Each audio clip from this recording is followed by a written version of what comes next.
director, niko na mteja wangu hapa. Niko na msuka. Mimi sio kuact tu wala kudirect. Hata hizo kazi napiga kama kawaida. Kwa hiyo cast sio na wasiwasi.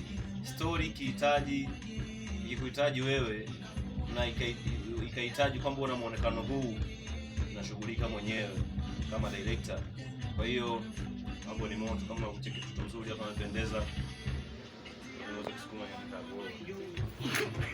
Yaani tunamwandaa msanii hapa na suka na director. Mjinga kwanza kisukuma na wewe kiwemo mchezi. Afu wewe mayo wewe. Kwa hiyo tuko na jana hapa kuingia location na mtoto mzuri. Mtoto mzuri ndio huyo hapa jamani. Tuko kazi na kazi tunaziweza. Kwa hiyo jamani, hii kazi naipiga kama nanawa, yani kama napita tu. Nasuka mwenyewe na lemba mwenyewe. Kwa wasanii wangu hawana shida, hawana tabu. Yaani hatuna tabu kabisa, yani hatuna shida. Nakubali.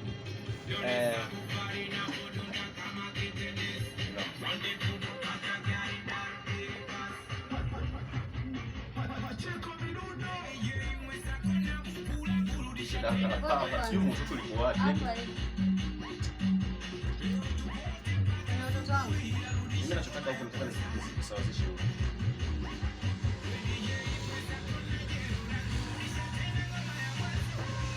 Jamani, kama mnakuona mtoto amependeza na pua lake hilo hapo, na kawepo kake hapo kawepo kagongo ni yero kama tumbaku. Kwa hiyo kweli mtoto amependeza huyo, yani kwenye scene yuko good, anacheza kama queen. Mama, naomba usogee angalia vizuri pale kwenye kioo, kama hujalizika tuifumue tuanze upya. Okay, lengo ni upendeze. Umelizika, lakini kama hujalizika mimi sichukue hapo.